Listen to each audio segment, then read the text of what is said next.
Oke, selamat siang. Hari ini saya akan menjawab soal UTS mata kuliah pengantar manajemen dan bisnis. Nama Peter Adama Sendra Kusuma, NIM 122103005. Oke, baik, saya akan menjawab pertanyaan yang pertama dengan soal jelaskan definisi budaya organisasi. Ya, budaya organisasi adalah sebuah sistem makna bersama yang dianut oleh para anggota yang membedakan suatu organisasi dari organisasi lainnya. Sistem makna bersama ini adalah sekumpulan karakteristik kunci yang dijunjung tinggi oleh organisasi.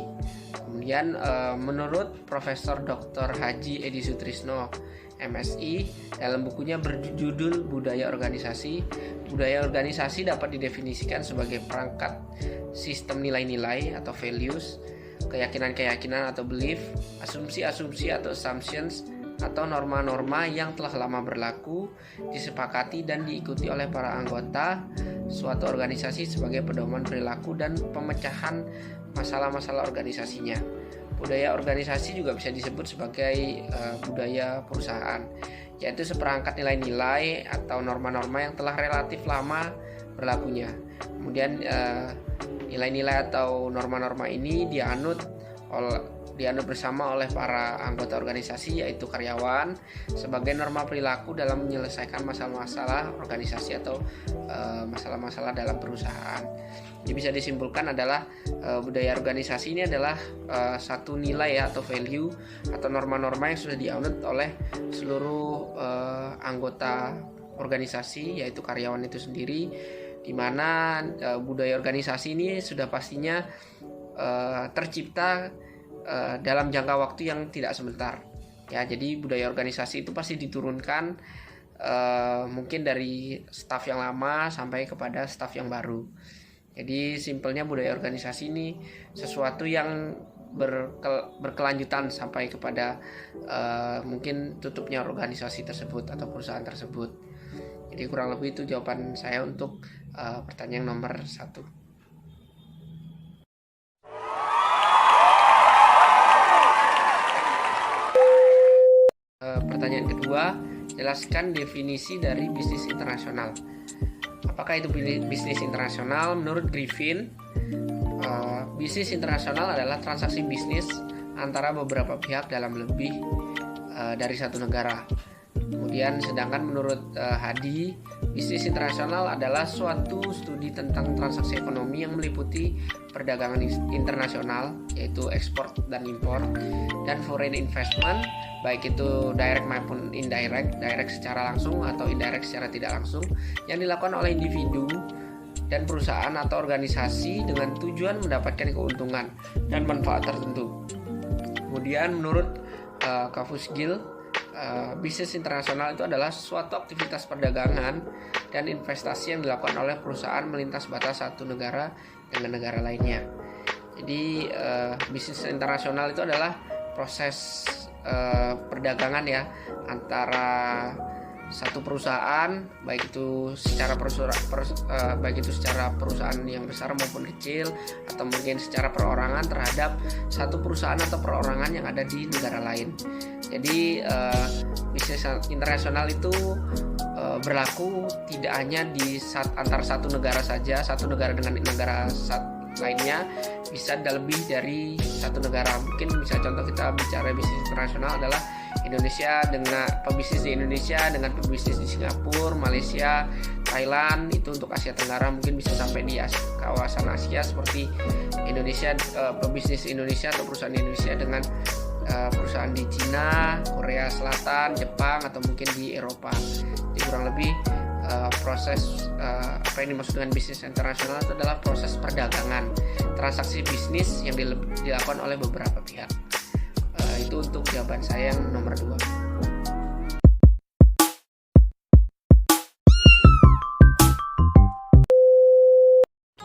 Baik, saya akan menjawab pertanyaan nomor 3, yaitu apa kendala-kendala yang akan dihadapi suatu perusahaan ketika akan memasuki pasar internasional. Ini kurang lebih ada 7 poin yang saya bisa catat dan jelaskan. Yang pertama adalah kuota atau pembatasan impor. Ya, mengapa demikian? Mencegah barang-barang yang penting berada di negara lain, kemudian menjamin tersedianya barang-barang di dalam negeri dengan tingkat proporsi yang cukup. Kemudian untuk pengawasan produksi serta pengendalian harga guna mencapai stabilitas harga di dalam negeri. Itu mengapa adanya kuota atau pembatasan impor. Kemudian yang kedua, kendalanya adalah mungkin adanya pelarangan impor. Pelarangan impor adalah kebijakan-kebijakan pemerintah untuk melarang masuknya barang dari luar negeri dengan tujuan untuk melindungi produksi dalam negeri dan meningkatkan produksi dalam negeri. Ini banyak terjadi ya, karena pelarangan impor kalau terlalu banyak impor juga akan merugikan produsen-produsen lokal. Kemudian yang ketiga adalah pembatasan ekspor barang oleh pemerintah. Mungkin kita bisa lihat ada barang-barang tertentu yang menurut aturan pemerintah tidak boleh diekspor dalam jumlah banyak. Ya mungkin contoh seperti yang lalu terjadi adalah ketika penjualan kelapa sawit untuk dijadikan minyak, itu salah satunya ya. Kemudian yang keempat ialah proses perizinan ekspor barang.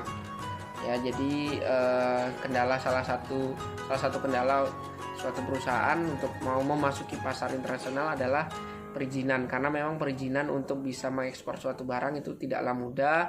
Administrasi yang harus dilengkapi, karena kalau tidak lengkap pemerintah akan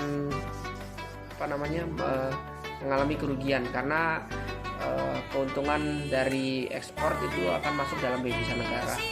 Kemudian yang kelima adalah proses pengiriman barang. Bila suatu perusahaan baru akan melakukan ekspansi ke luar negeri atau menuju pasar internasional, perlu mengetahui tentang proses pengiriman barang, entah itu menggunakan kapal atau menggunakan pesawat.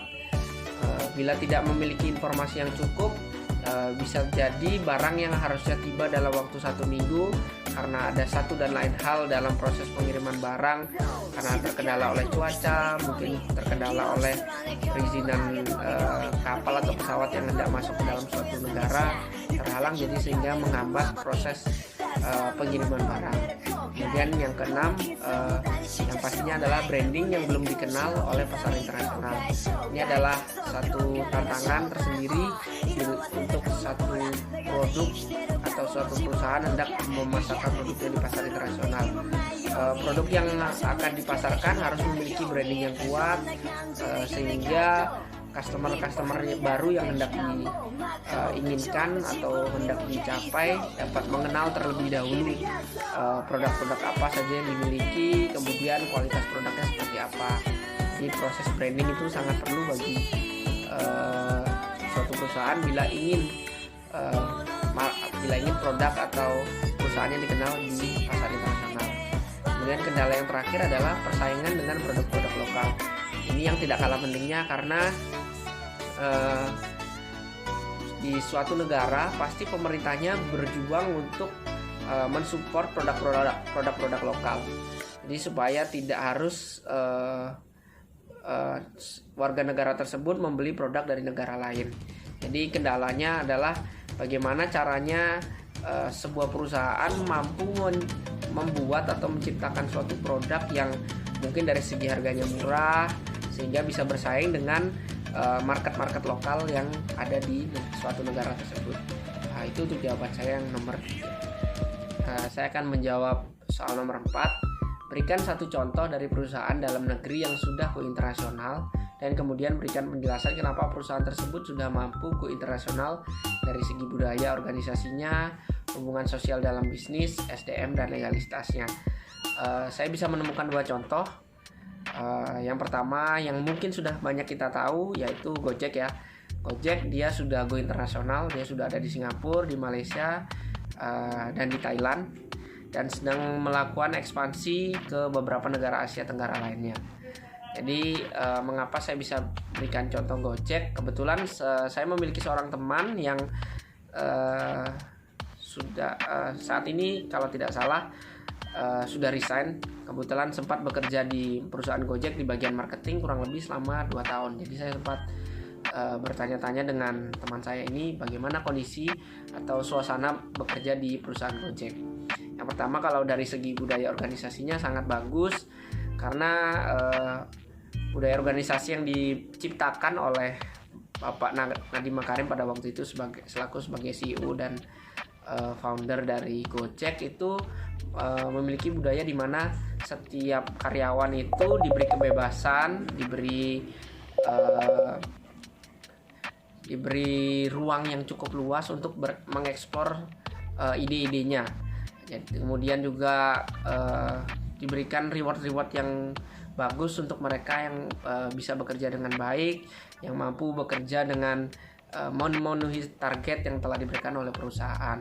Itu dari segi budaya organisasinya, dan itu masih berlaku sampai dengan hari ini, dan mereka masih terus mengembangkan budaya-budaya lainnya supaya setiap karyawan yang bekerja atau staf yang bekerja di Gojek itu merasa nyaman dan memiliki rasa memiliki terhadap perusahaan tersebut.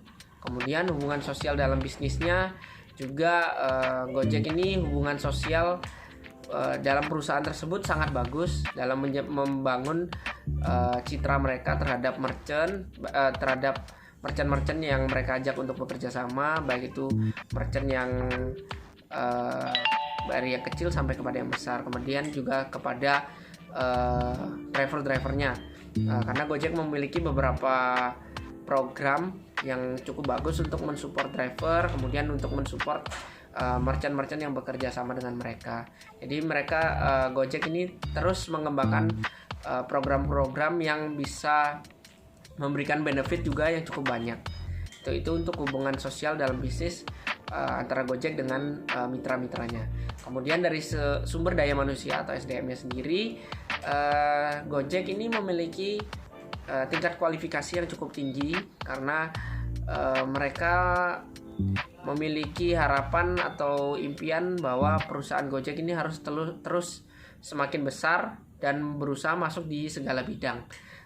Saya bisa mendapatkan informasi tersebut dari pengalaman teman saya, bagaimana proses perekrutan daripada staf Gojek, entah di bidang apapun itu, yang dituntut dari Gojek itu harus memiliki kualifikasi yang tinggi dan pengalaman yang cukup banyak. Itu untuk SDM-nya. Jadi bisa saya simpulkan bahwa setiap SDM yang ada di Gojek, untuk bagian office itu yang bekerja di kantor Gojek itu kualifikasinya cukup tinggi. Kemudian dari segi legalitasnya, kalau mungkin kita bisa tahu, di awal keberadaan Gojek masih menjadi kontroversi ya. Mengapa demikian? Karena kendaraan atau motor atau mobil yang digunakan itu masih sifatnya pribadi, bukan milik daripada Gojek sendiri. Kemudian memang pada waktu itu transaksi Gojek ini adalah salah satu yang memulai adanya aplikasi untuk melakukan pemesanan antar jemput itu secara online. Jadi legalitasnya pada waktu itu belum ditetapkan, namun berjalannya waktu sampai dengan hari ini saya sudah melihat bahwa pemerintah sudah memberikan aturan-aturan untuk diberlakukan supaya Gojek juga tetap harus memiliki izin usaha.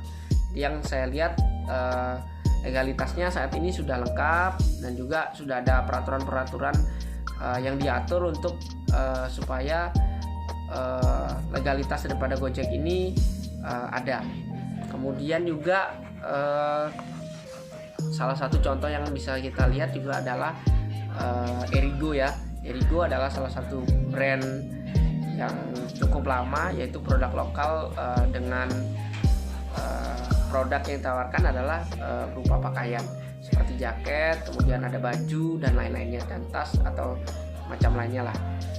Kalau saya bisa simpulkan dari segi budaya organisasinya, saya lihat cukup bagus, karena Erigo ini berawal dari sebuah toko yang kecil sampai bisa besar seperti saat ini. Saya yakin pasti budaya organisasinya sudah tertata cukup rapi, dan juga bagaimana ekspansi yang dilakukan oleh Erigo ini juga berjalan setiap tahunnya.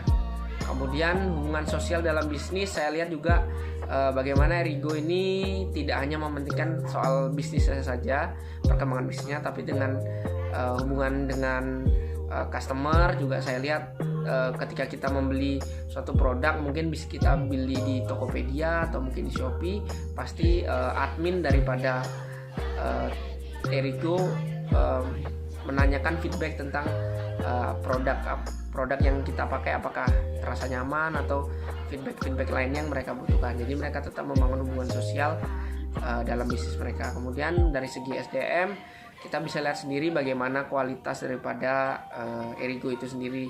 Dari segi bahan yang digunakan, saya yakin SDM yang mengatur tersebut, merancang, mendesain daripada brand Erigo ini juga kualifikasinya cukup tinggi, karena bisa dilihat daripada hasil desain yang dipamerkan itu kualitasnya bagus gitu ya.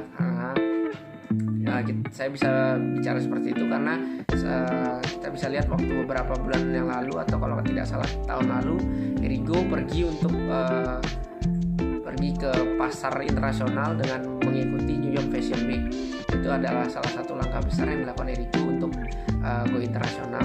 Sehingga saya yakin pada proses mereka bisa untuk pergi ke pasar internasional dibutuhkan sumber daya manusia yang lebih bagus lagi secara kualifikasi maupun secara kemampuannya. Kemudian dari legalitasnya, yang pasti karena ini adalah produk lokal, produknya sudah memiliki legalitas yang lengkap dan jelas, dan yang pastinya untuk proses legalitasnya ini juga saya yakin sudah ada dari semenjak brand ini mulai berkembang semakin besar. Jadi kurang lebih itu jawaban dari saya untuk soal UTS, pengantar manajemen dan bisnis. Terima kasih dan selamat siang.